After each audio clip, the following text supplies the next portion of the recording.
haalli dhukkubichaa iida sin jijjiire Ramadana fi Arafaan irraa kunoo bifa amma jirru kanatti dabarsine namnuma numa oole Jumaa sila walirra bu'aa Jumaa salaatuun hin jiru sila iida qofa salaatta amma Jumaanis hin jiru abbabbaanuma numatti sagadata tole kanas jiraanne baga argine akkasumas warra lubbuudhaan nu bira hin jirreef argitee rabbiin qabbanaa fi araara haa buusuuf jenna yaa wanni bira maaltu jira maal jennare kabiraani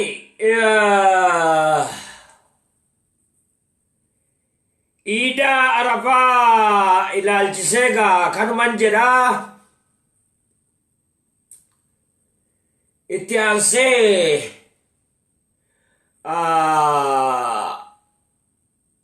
ayyaana islaamaa kana ayyaanuma islaamaa kanarra kabara 19 suni kabara 19 suni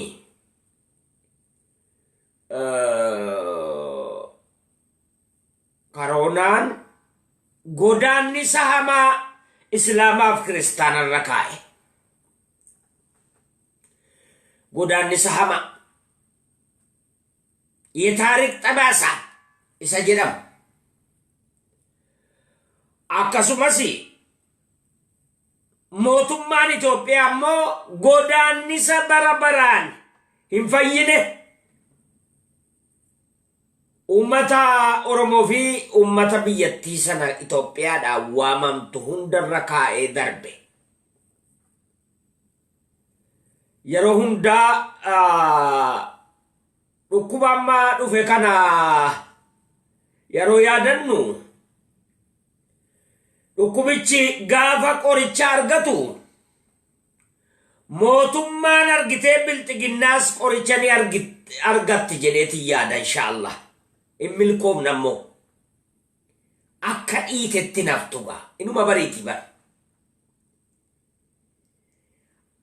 abadan rabbumatu lafa kana akkasitti uume akka wal jijjiirutti uume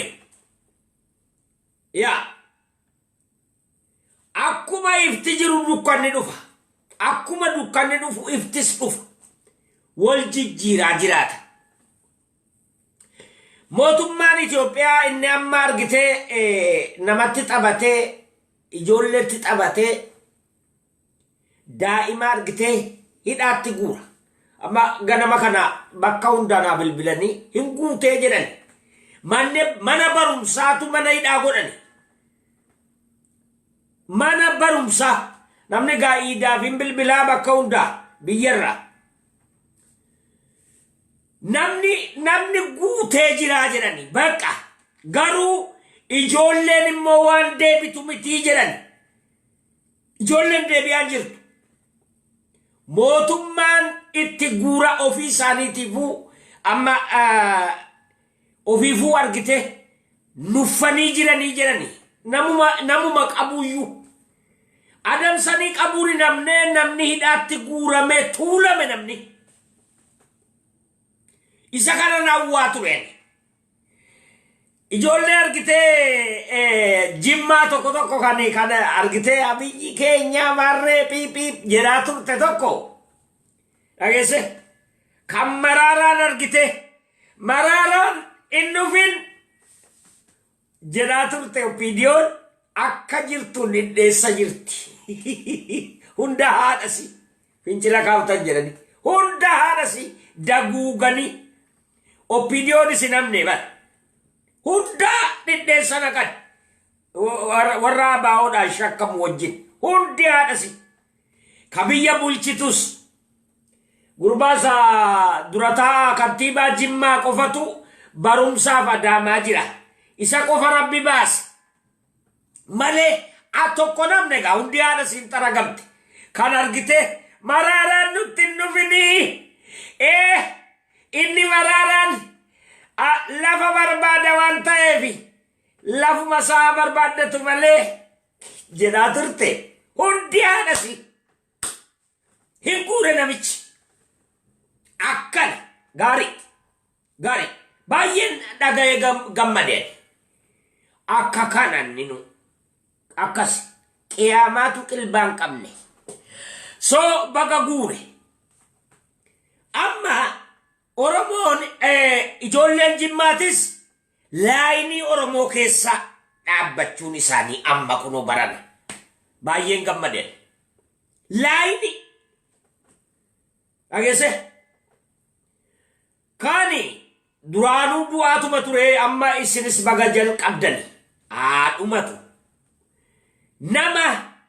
nama argitee miliyoona 50 qabna jettani at least miliyoonni tokko dhumee 2 yookaan 5 dhamuudhuma qaban yoo bakki jiraate tukan kabraa namni hedduun mana seeraa mana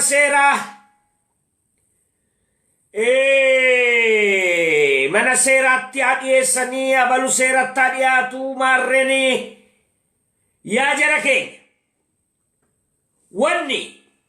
wal dhabbii seeraatii miti wal dhabbii seeraaf heera cabeetii miti wal dhabbii nama lamaa gootanii yeroo dhiyeessitanii isa firdi beetii dhaqanii xabaqaa bitatanii xabaqaadhaan argite waasiidhaan baanii akka kanatti yeroo dhiyeessitan tokkoffaa vaaliyumii polotikaa ajjeessaa jirtan vaaliyumii dhumayyuun beektan isa kana wallabbiin turre hin jiru wallabbiin ammallee Amaaraaf Oromoo gidduus hin jiru Amaaraaf argitee Abiyyii fi Oromoo gidduus hin jiru wallabbiin Oppiidiyoodhaa fi wannaa gidduus hin jiru wal mormiitu jira biltiginnaa hin taanuu hin taatanii hagalu hin taanu gaa kanuma kanammoo heera seerri furu hin jiru politikaatu fura malee politikaatu fura filmaatatu fura filmaata waliin amma ageesse laayinii irra jira seeni atti sachiin achi seeni yookaan yoo seenne immoo bay ati kan mataa keetiin banan namnuu yaada ofii ibsachuu mirga qaba ayyaada kiyyan ibsataa jira hin kaasu lakki hin kaasu kiyya irratti dabarsaa jiraati kee irratti dabarfadhu namnu moobaayilii qabaa miti namnu intarneetii qabaatis kee irratti dabarfadhu anis kiyya irratti dabarfataadha yaada ummataa fuudhaan jiru amma so walumaa gala jara keenya haalli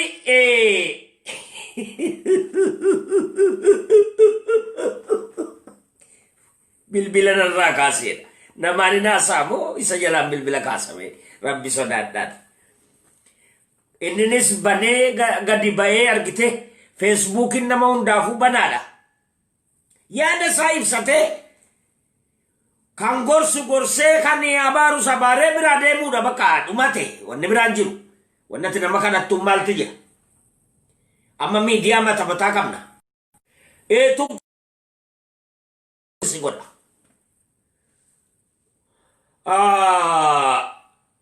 lammata anayyuun argitu yoo ignoor taate gaarii miti dhiisa soo jara keenya walumaa gala haalli amma mootummaan itti deemaa jiru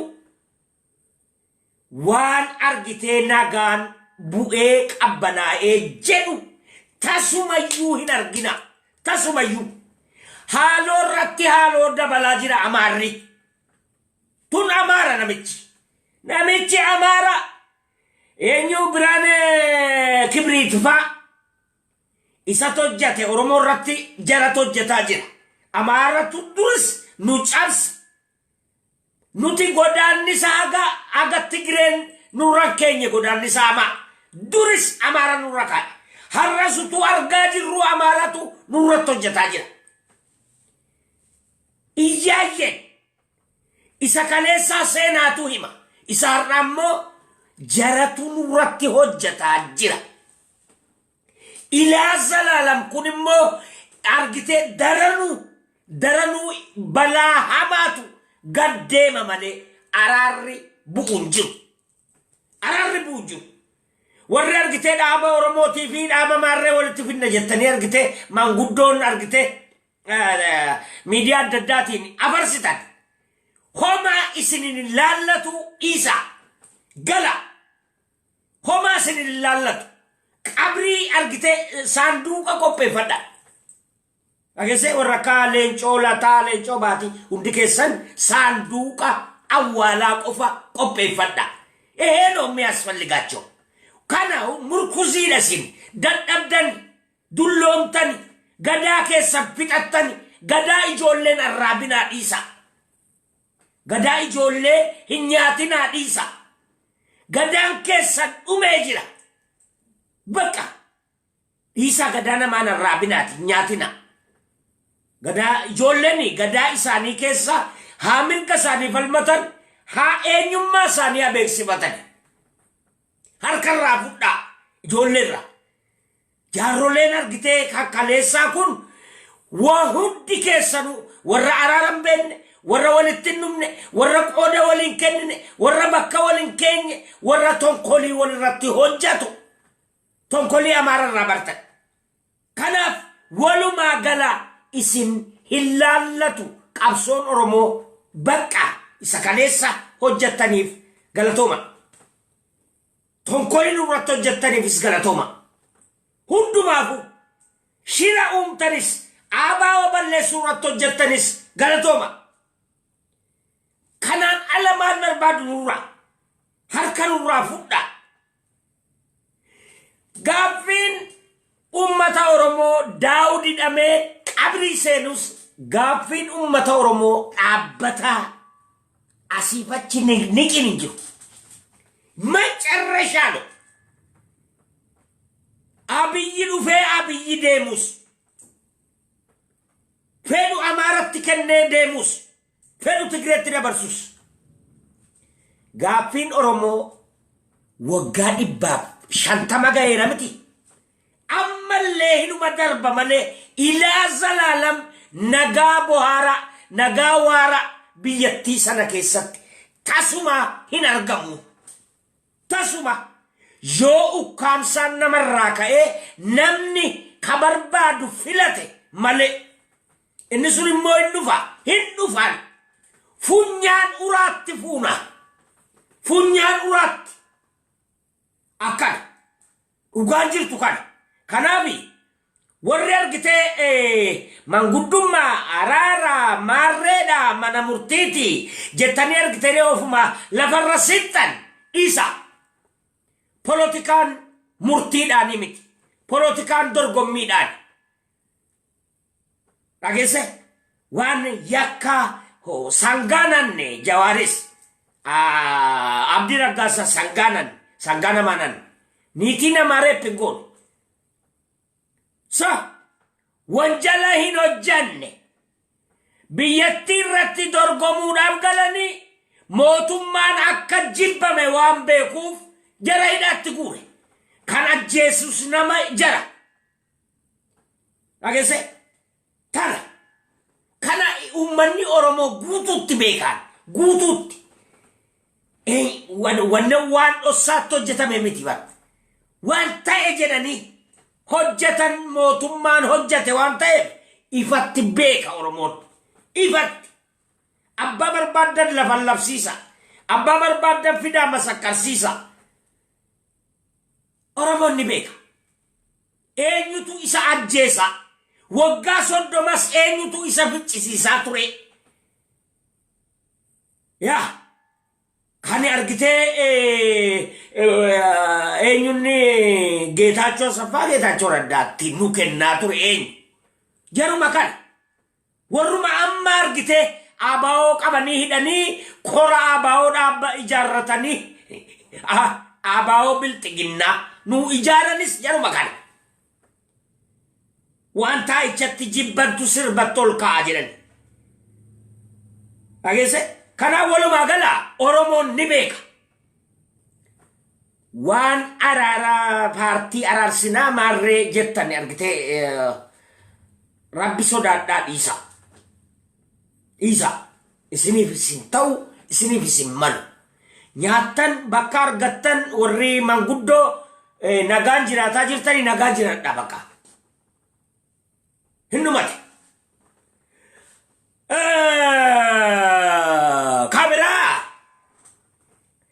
Kabiraa warri miidiyaa keelloo miidiyaa irratti amma dheengaddaa OMN warra himataa ture ani OMN jireenyuma kiyyayyuu takkaa himachuun ni himne. Dhageesse Daawuduma ibsaa lammataatu natti dhalate OMN utuu argite nama hunda wal quunnamsiisuu irratti dhaabne OMN kun akka ijaaramtu namni hojjetaa ture tokko ana miidiyaan gaafas hin jiru miidiyaa kiyya kafaal tokkeefaa. So argite dammaqaa kanaaf Jawaariin namni wal quunnamsiise ana dhageesse. So gaazexeessitoota nama 60 meeqa barreessinee irratti haasa'aa turre. Jawaar dhufee fudhate gaa. Haa ta'u OMN sagalee namaanii ukkaamsitii tanaafteetii fi iskeel gabbisa jedhan. Isa sanas waan tuqee darba maaliif jennaan OMN elaal annan ilaal ani isin waraaba yeroon hiriira ba'u dhageesse elaal akkasitti waraabdi nama hin feene wargite akkasirraa qabdeeti galgala galteeti eenyinni Farhaan Abdusalaam jedhan sun isa kuta kinip jechuun hin kuta keessaa kutaa kan waanuma isa deeggaruudha bar waanuma isa deeggaru nama isa deeggaru tuu hiriira ba'a. Jawaariin deeggaramti Jawaariin sappoortii gochuudhaaf ba'ee namni mee maalirraa kutta maaliif kutta keessaa namichi akkan argamneedha. Ilaal warra kaan amala akkasii qabu jarri amala akkanaa qabu kana ittimnaan hin nagaani nama hin kutu. Amma yeroo ammaa kana ammoo aktivistoota iyyuu wannummaan ati ittistummaan hundinuu gadi ba'anii ka durii caalaa hamariyatanii hamariisisanii haa dubbatanii yaada isaanii. Maali nama kutuun maaliif barbaachisa? Amma namnoo walitti ba'e ilaal hawwalalloo dhugaa rabbiitti wannaa walgayii argitee koree maarree jedhee Jawaarii Ameerikaatti Atlaantaatti qopheesse namni harkatti dha'e isa. Dhaayi kuni jechuun biyya keessatti waamichi argite seera jijjiiruu fi seera kaa'uu biyya keessatti hawaasa biyyichaa isa guddaa sana keessatti malee biyya alaatti garee tokko wayini wanni seera jijjiiruu fi seera tumuun seera Oromoon itti bultufa waa lafa kaa'uun hin danda'amu jedhe. Eega gaafasi garuu takkaa walalloo hin finne hin dabarsan. Nama hedduu dhagaa nama hedduu garuu OMN fi Jawaariif immoo awwalallootu gadi bahee dubbataa jira. Dhugaa rabbiitti jedha dhugaa rabbiitti Aljaziiraa hundarraan deeme namni facaasaa jiru nama sana Baxam. Ilaal jara keenya har'a namni walitti deebi'eera bar wajjin jira dhageesse wajjin jira iyyaa jira amma Jawaar dabaan akka hidhame iyyaa jira namni eegas akkas ta'e hundinuu kan keeti wanni ati garee tokko ilaal wanni ati garee tokko qofa keessaa iyyuu barbaachise maaliif ani kanan dura gaafa Jawaar odi marre afkootti gale hin xumurameen jedhe ODF yoo isin ka jaarmiyaa sanaa taatee hin bahin taana laalaan jedhe akkuma jedhe xilli jettee galtee dhageesse Abdii Raggaasaatiif eenyu Dasuu Duulaa utuu hin dabarsin turan ani qeeqee jennaan gadhiisan. So ila ani cubbuu kanan keessatti arga wanni kana hawaasaati. Sagalee hawaasaa isinii miti ka dubbate. OMN miti. Sagalee hawaasaa hawaasa dhageessisuun dirqama. Dhageesse? Amma immoo isinuyyuu bar namaanuu deemaa jirtani akka jaarmiyaa tokkootti namnuu sirriitti gammada sooma nama kutuun maaliif barbaachisa yoo dhufee isinii wajjin taa'ee mari'ate isin bareecha malee isin hin xiqqeessu bar kanaaf isa kana lakkisaa obsirreessaa gaarii miti dhageesse na argin booda na dhoksii taati yaadadha baay'ee amma firan qabdan firan nyaatin ammoo gadde firan qabdani beek firan moo nyaatin as deebitanii kan tumsa isinii ta'u kan utubaa isinii ta'u kan isinii iyyaa jirullee nu hundaa bar ofii keessaa nu murtu malee maqasiidhaan garuu isiniif iyyaa jirra dhageesse waayila keessan yaa kana kan hojjetaa jiru immoo Faraani nan beekaati soo kan isaa akkasumatti tan bira kuta yaani tuffadheera namitti feesbuukii nama banuudhaaf birrii nama gaafataa ture ijoollee kan keenya ijoollee biyya Afrikaatii dhuftee Ingiliz jiraattu feesbuukii nama banu feesbuukii anama waggaa 20 irraa gurbaa gujii tokko naa bane Keeniyaatti farankaayyuun qabuun so feesbuukii nama banu farankaa nama gaafata nama akkasii gadi bu'aatu argite arra miidiyaa keessaa muree nama darba maqasiidhaan so kanaaf raasiin haaqee bittirraamad ishaalaan tukkanuma jedhe kanaaf ida Arafaa ilaalchisee ibsanii kennu kanuma yeroo gaarii anammas faccee kiyya fudhadhee yeroo waan bade jiraate rukuta